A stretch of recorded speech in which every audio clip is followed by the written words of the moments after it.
Okay, this started. Right, so hi all, my name's Ashley Fardy. And I'm Kunal Kondre. We're first year psychology students and we're currently working on a media piece for our university assignment. The media piece is surrounding BDSM and how it's not domestic or sexual abuse. Today we're interviewing Lauren Beatty. Would you like to introduce yourself?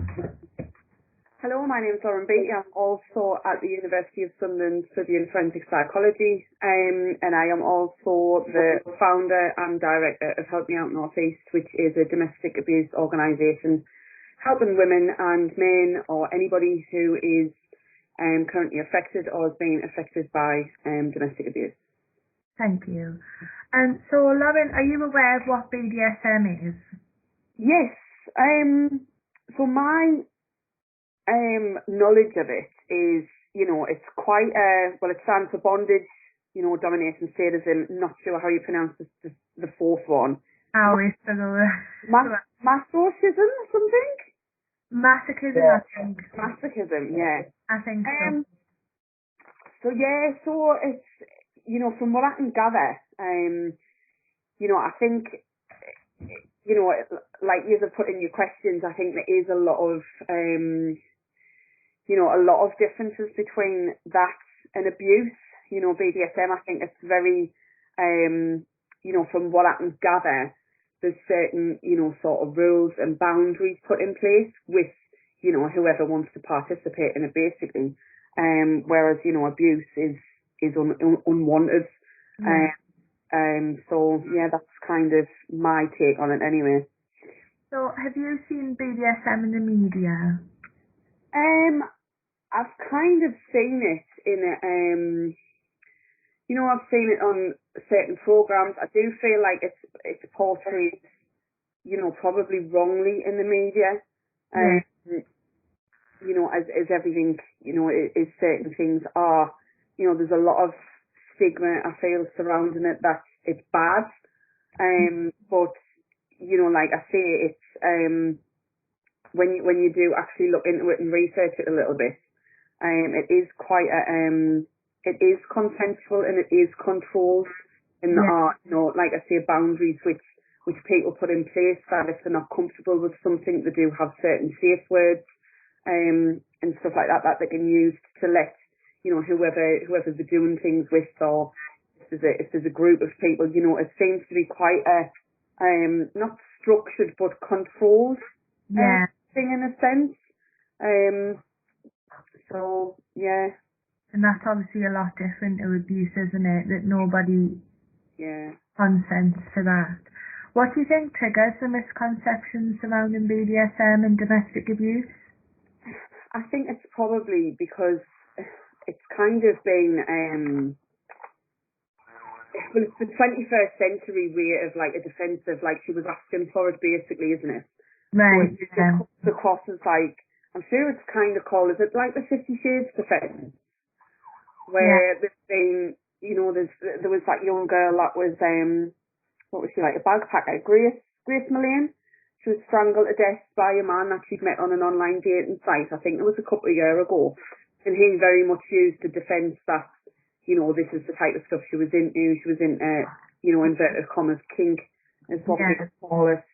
And it's, I think that's where there's a lot of the negativity comes from regarding BDSM, because a lot of people just think that there is no difference in it, and I think it is used massively, was used massively until obviously the amendments were made in the domestic abuse bill last year, regarding, non-strangulation and stuff like that.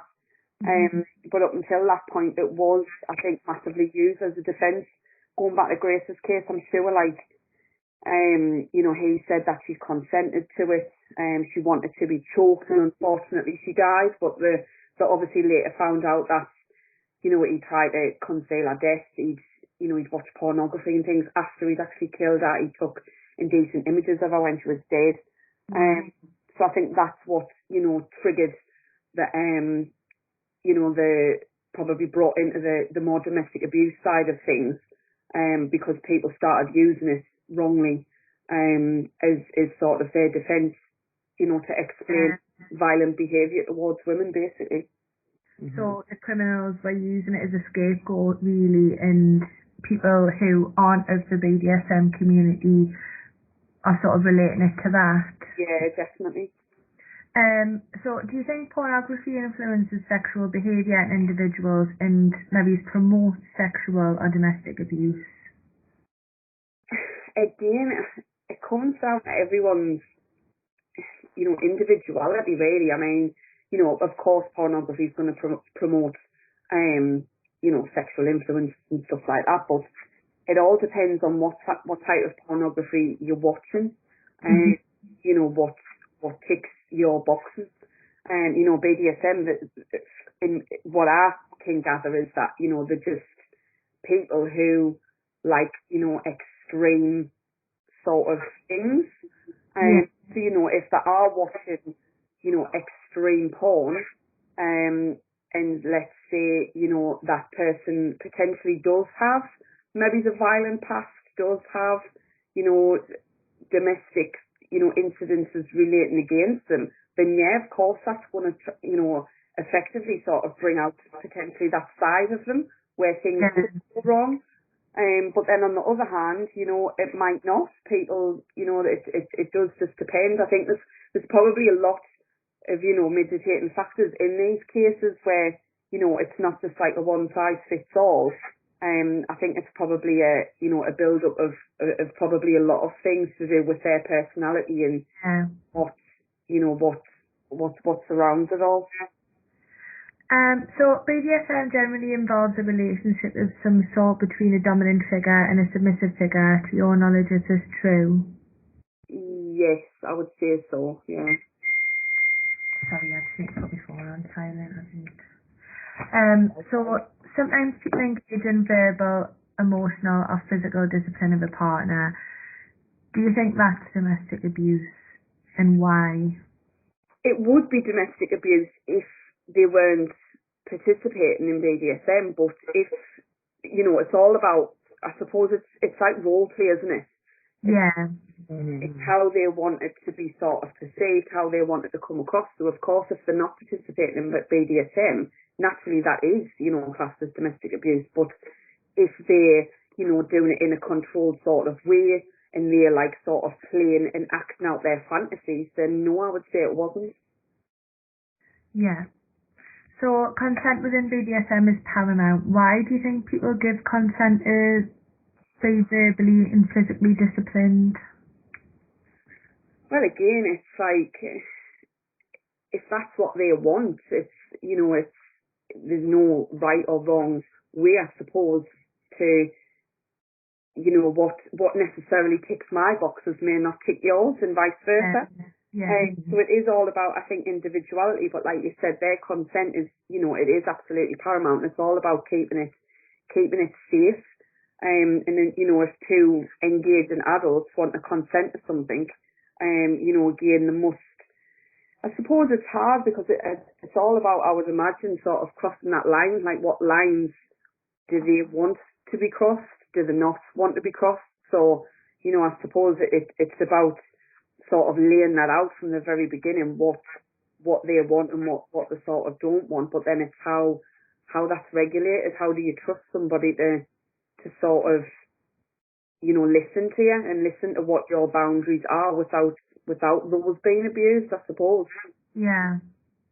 And what do you think the difference is between coerced consent and somebody willingly giving their consent? So coerced consent would be sort of threatened, persuaded into doing something. Yeah. Obviously, consent is very natural. It would be, a natural reaction. You either want to do it or you don't. If somebody's coercing you into doing something, that initially, if you are going to participate in something like this, that would be a massive red flag, I would say.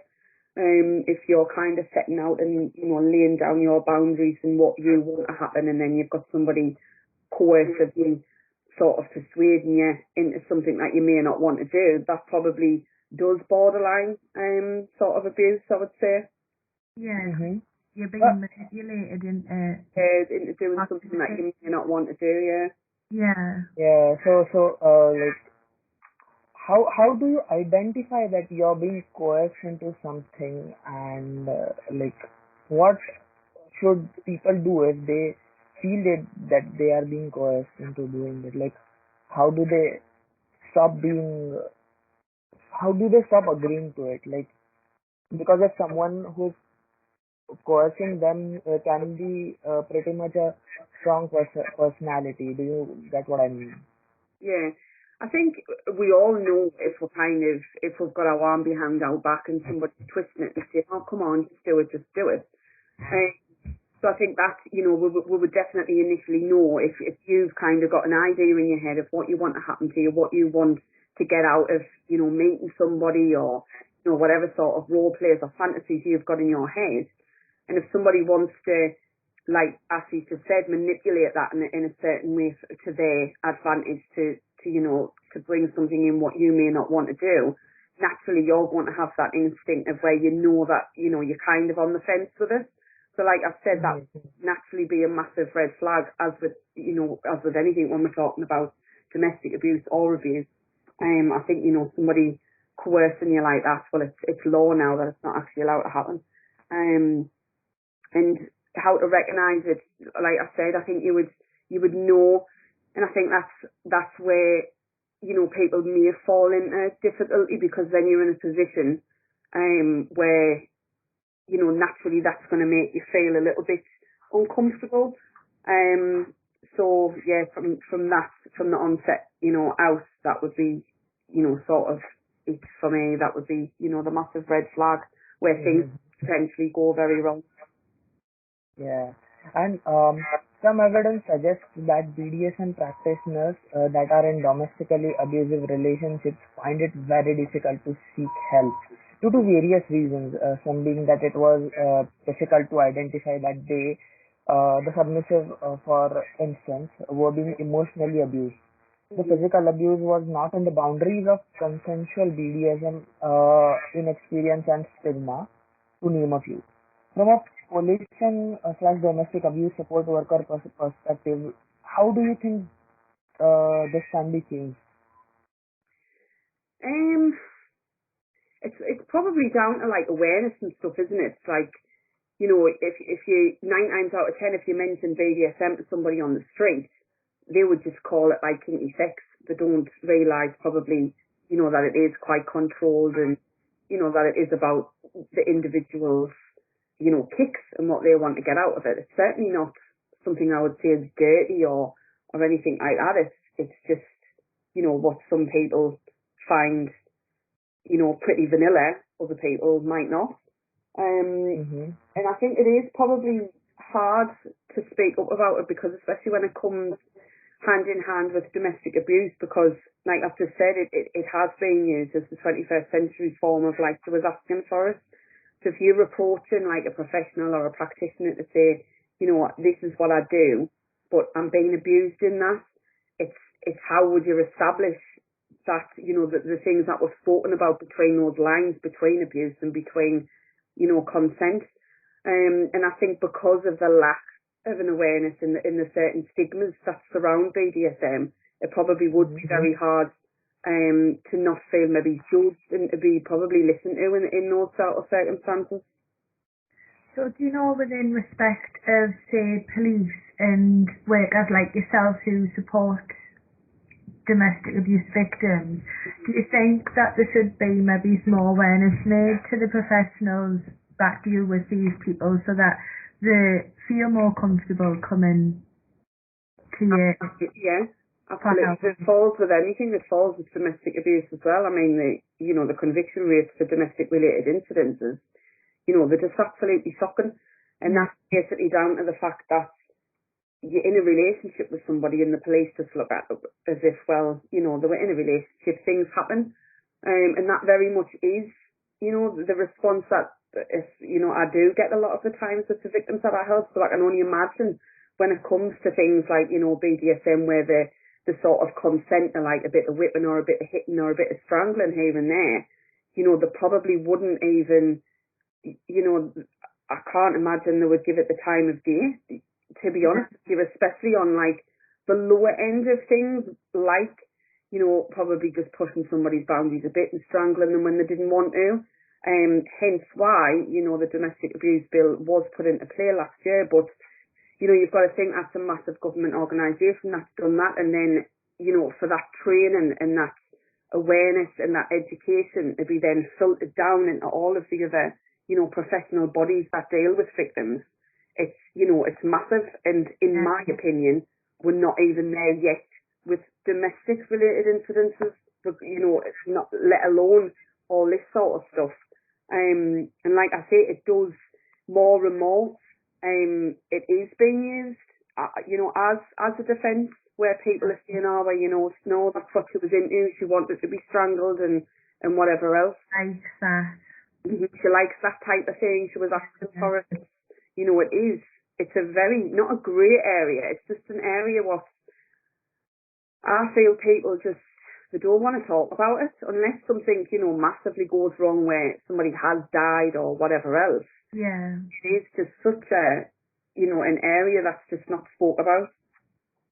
And I think anything that you do here, that it is quite negative, like unless it's in a film or whatever, it can be quite negative. Can't, like you say, it's always being used as an excuse to bail somebody out or whatever. Rape convictions alone, you know, they've practically became like the perfect crime because they just, you know, the amount that actually gets through the CPS and actually make it to court, the evidence that they've got to have is just got to be so substantial against the perpetrator. And you just think like, you know, people are raped God knows how many times a day, and it does just put the fear of God in people, like, you know, what's the point in reporting it when it's just going to be flipped back around onto me. You know, the amount of women that I've seen where they've pulled up on the fact that they were drinking, or, you know, they were dressed a certain way, or, you know, the fact that she had a few kids with different people, you know, they've tried to rip her character to bits. It's just terrible. So when, you know, when you think of people who do practice BDSM in a very safe and consensual way, if they fell into the arms of somebody who, you know, probably pursued them for that reason, you know, thinking that, you know, they'd be, you know, perfect for what that they wanted them for them to then be abused and then actually go to somebody and tell somebody that they've been abused, you know, the chances are they're not going to be believed, and that's awful. Especially because they'll be like, right, well, did you agree to this? And if the person I have agreed in the past, what are the... It's like people do have rape kinks where they want to act out a rape, and then if they're substantially raped after that, it's like, it's hard to untangle it all, isn't it? Definitely. So moving on, do you think there's a difference in knowledge surrounding physical safety and sexual safety between BDSM practitioners and the general public? Like, do you think that maybe BDSM practitioners are more aware? Sorry, can you repeat that? After your phone went off. It's alright. So do you think there's a difference between BDSM practitioners with regard to knowledge that they hold over physical and sexual safety in comparison to like the general public?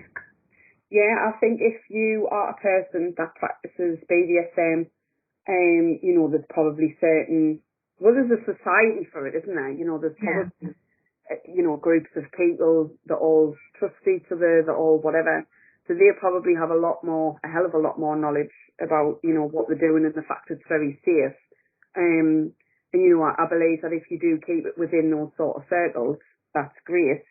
But yeah, it is about, like I say, it's about people talking about this sort of stuff. I mean, it's the 21st century, and Christ, if you mentioned that there were a few people that would think like you were, you know, a bit of a weirdo, I would imagine. Yeah. You know, it still holds a lot of stigma. Yeah, definitely. One thing. And it needs fast forward, and it needs, you know, stuff like this, especially because of, you know, the rise of domestic abuse and the rise of, you know, how many women, if if you can hear a snoring, that's my dog in the background, by the way, it's not me. Alright, I've got one as well. And yeah, it does all just need catapulting into the 21st century because there's so many things that as a society that we don't speak about for whatever reason. But it's this type of stuff that, you know, it needs putting out there. It needs putting out there that you know, these people, they probably will be targeted, you know, by people to be abused by those sick individuals that see them, you know, in a certain light.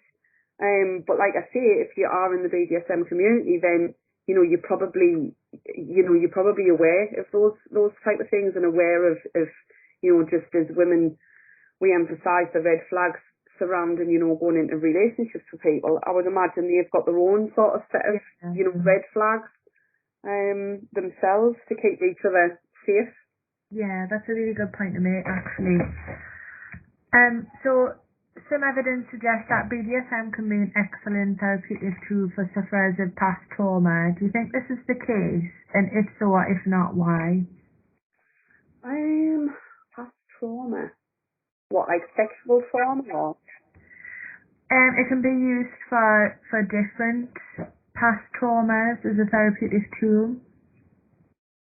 What, the research actually suggests that, does it? I'm surprised.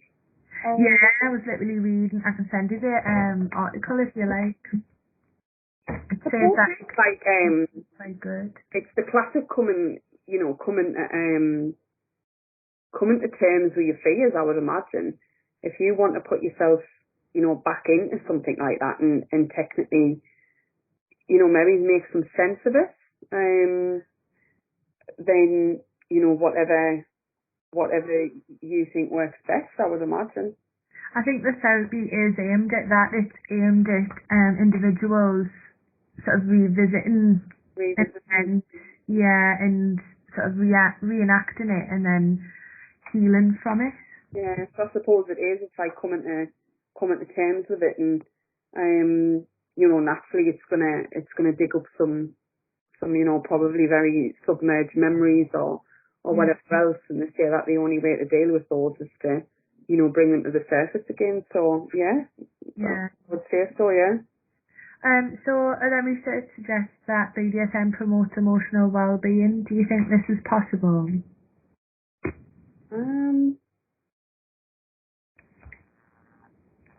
Yeah, in a way. You know, it's one of those things, isn't it? You've got to be, I would say you've got to be quite, this is probably just my opinion, but you've probably got to be a very confident person, I would say, to you know, engage in this sort of stuff and, you know, have, you know, no kind of care about what people think about it or how they feel about you or whatever. So, you know, that in turn, you know, can be a way of, you know, regulating your own emotions, your own confidence, your own self-esteem. So, yeah, probably is a good way to, you know, be like, yeah, like, I can't think of the word. Well, some of the research that I was reading stated that the reason behind it being quite good for your emotional well-being is the fact that communication is quite central in BDSM. Yeah. You get to talk about how you feel, like you're feeling, yeah. Mm-hmm. So that's meant to be quite a good point. Yeah, like I said, I've done a little bit of reading before it, and I did actually come across a good journal article. I'll send you it, and I was quite shocked at how much sort of preparation goes into it. Yeah. You know, it's not just a case of, you know, meeting up with somebody and having really rough and dirty sex. It is very regulated, very planned. Yeah. Which, you know, is great, and that's why, you know, again, it is good to do stuff like this and get stuff like this out in the open, because in turn that would have a massive impact on how it does kind of cross over into that domestic abuse sort of thing. Because people will just look at it and think, well, you know, it is abuse, but it's actually not. It's not. I think where it gets great is where somebody is in a BDSM relationship and somebody takes advantage of it. Yeah. Well, I think that's where it gets cloudy. So do you think BDSM could possibly cause trauma for some individuals?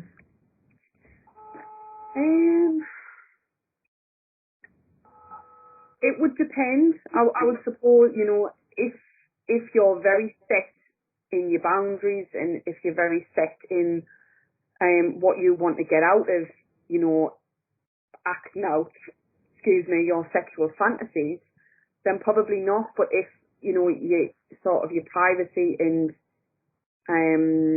your trust is abused, I can imagine that, that person would be in a quite a predicament, and that could, essentially lead to them feeling quite traumatized. But like I say, it does seem that, there are certain communities, and I think as long as we keep those communities tight and the circle small, whilst enhancing the awareness around it, and whilst, we do keep talking about the domestic side of things and make it known that like these defences just won't wash anymore, that could lead to the shutdown of people using it as a defence, and people, victimising people who participate in it in order to abuse them. Yeah. So I think as long as it's kept regulated and consensual and very controlled, then no. But if, obviously if those are abused, then naturally, it would be very traumatic. Yeah. So there's research to show that BDSM practitioners were outraged at the film 50 Shades of Grey. Many people stating it was promoting domestic and sexual abuse. Concerns surrounding consent were raised, and individuals within BDSM community were horrified about how this was being portrayed to the general public. Those who were not knowledgeable about BDSM and the rules and safety precautions were given the wrong idea. What are your views surrounding 50 Shades of Grey and similar literature, films and TV shows from a legal and domestic abuse standpoint? Well, it's weird because I've actually just, there's like a police helicopter circling above my house. It's weird because I've actually just posted something on Facebook about the Good Morning Britain debate this morning around Prince Charming and Disney, the whole gaining consent from Snow White before he kissed her.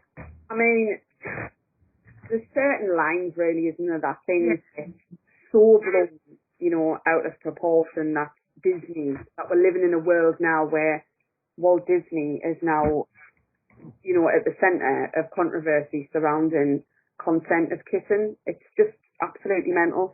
But I think 50 Shades is such a massive thing, massive controversial film, because there's never been anything like it really before, has there? Yeah. Accent. So in a way, no, I think it's a good thing that was put out there to show that, like, to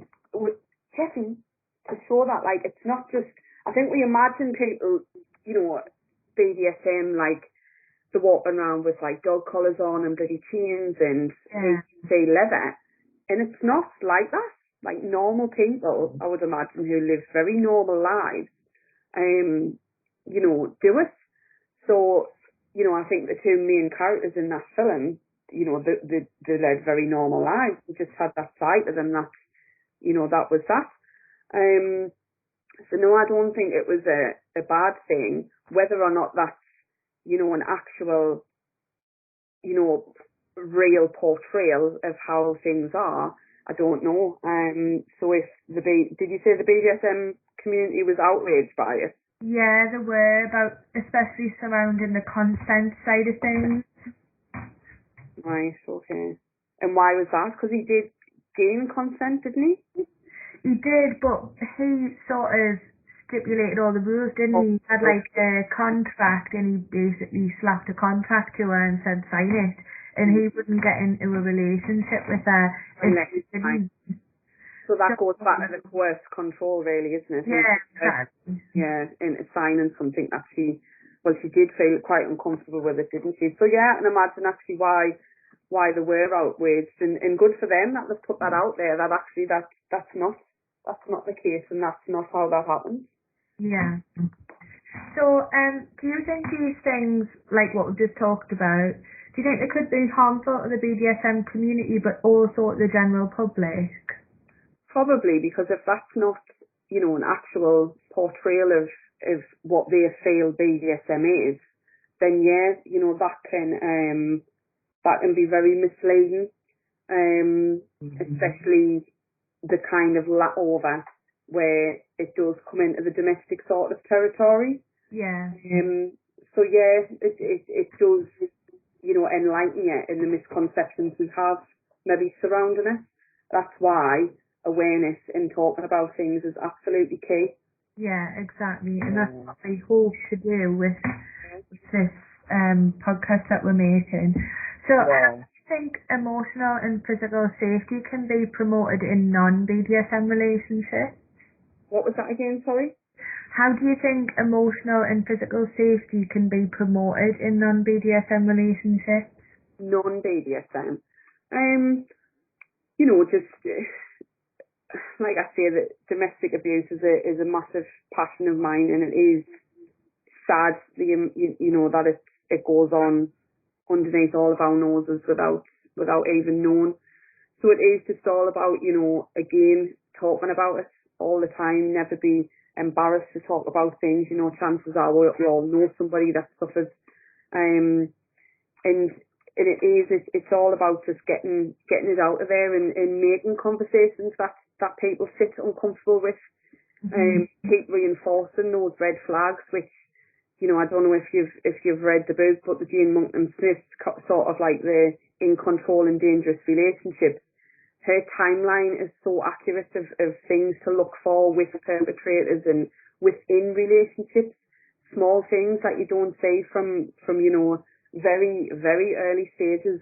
9 times out of 10, you know, they end up being, you know, fundamental in all of these cases. So there is, you know, there is definitely things out there to look for. And it's just about, you know, really emphasising not to be ashamed to ask for help.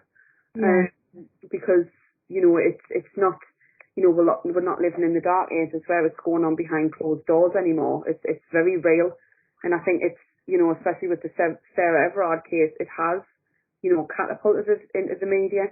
And, you know, men are getting on the defensive, and, you know, people are having discussions which, you know, happen all the time, but we don't hear them or see them in the way that we should. Yeah.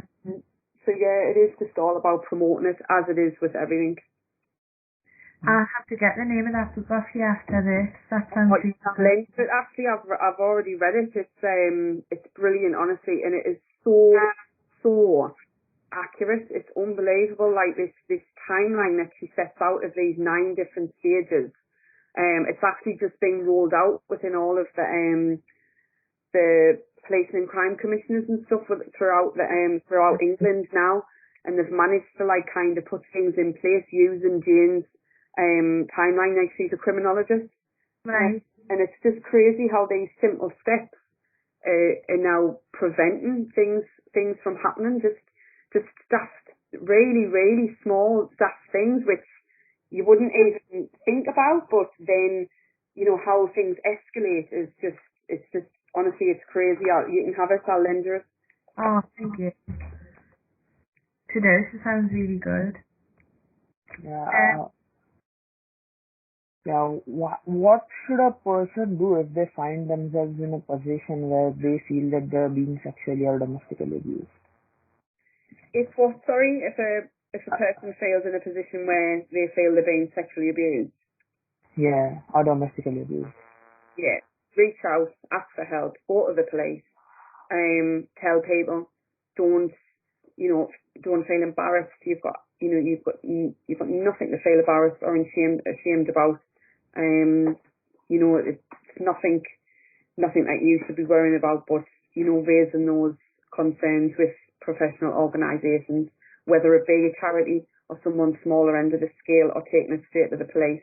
But you must speak out, because we all must, you know, this domestic violence is globally, it's just crazy the amount of, you know, domestic abuse that is at this present moment in time, and people need to start speaking out about it.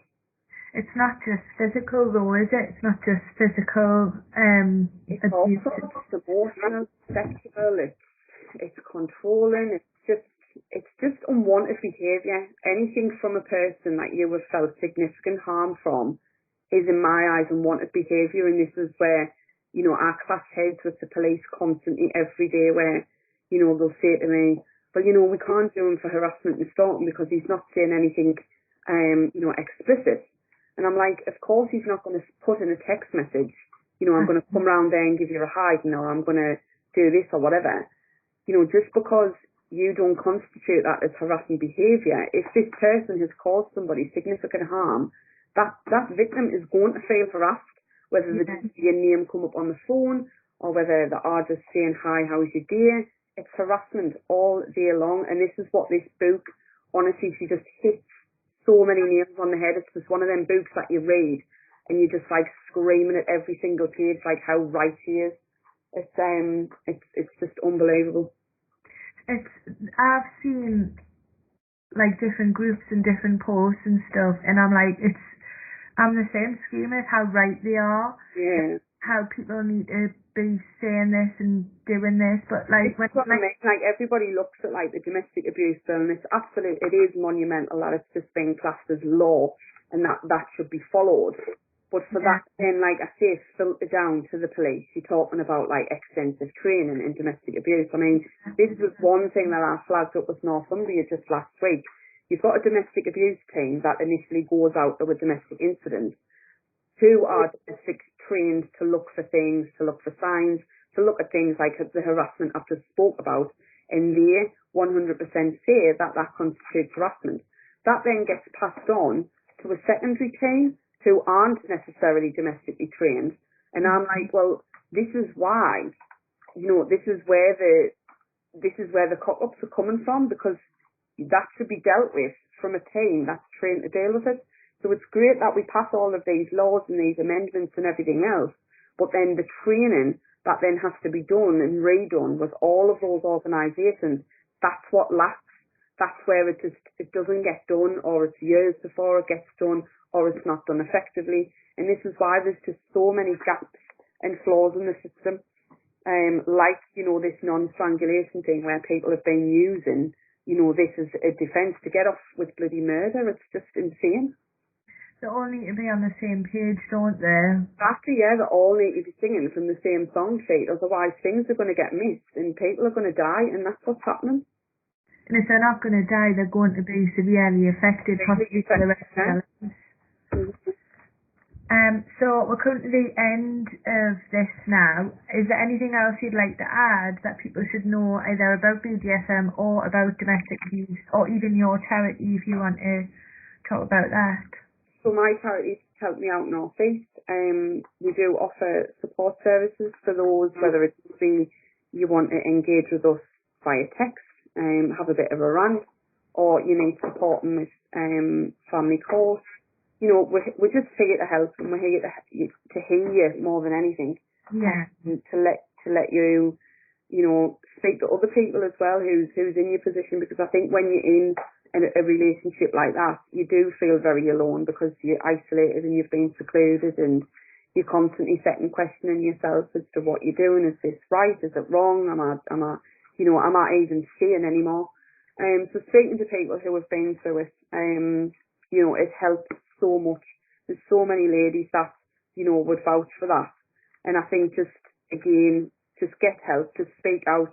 It doesn't have to be on a professional level. It can just be a quiet word in somebody's ear, to let them know that you're struggling. And if you're not ready to leave, or if you're not ready to do anything about it, that's absolutely fine. There's no pressure. There's no time scale of, you know, when you should do this or do that. Everything's done in your own time. And yeah, just, you know, that the help's out there. Just make sure you take it if it's there. Thank you for that, Lauren. That was great. Thank you. You're welcome. Thank you. It's been an eye opener, and if you want, like I say, I'll share it on our charity page when you put it all together. Oh, definitely. Yeah, that would be great. Yeah, because it is good, you know, things that even I've had my eyes opened a little bit about, you know, things, and this is why it's good to talk, and it's good to do things like this, because it is just all about, awareness and, you know, things aren't as the same, and I think things can get a bit of a, like you say, wrongdoing in the media, and it's not necessarily the case.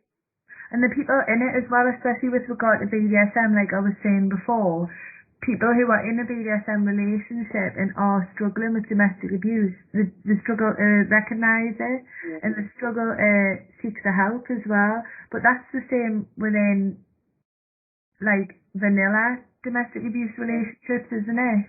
Yeah, exactly. It's the same sort of thing. Like, I didn't recognise, I was, you know, for 4 years, best part of 4 years, I tried to leave, and you know, you don't see it. It's very much a case of you don't see it for what it is until you're completely out of it. When you're aware, there's still certain things now I look back and think, Christ, I didn't say that, and I didn't realise that, and whatever else, and that's like 3 years out of it. Yeah, I agree. And I imagine, you know, being that way anyway, where, you know, you're practicing BDSM, and then to be abused on top of that, it blows my mind to think how you would approach the police or an organisation with something like that, given that there is no sort of awareness or education out there really for what it is. Yeah. Mhm. So it's definitely opened my eyes, and certainly if anyone came to me that needed help, I would definitely I would have the heads up now. So thank you very much. Thank you as well. Thank you. Now I'm gonna stop recording. You're welcome for now. So yeah, just give us that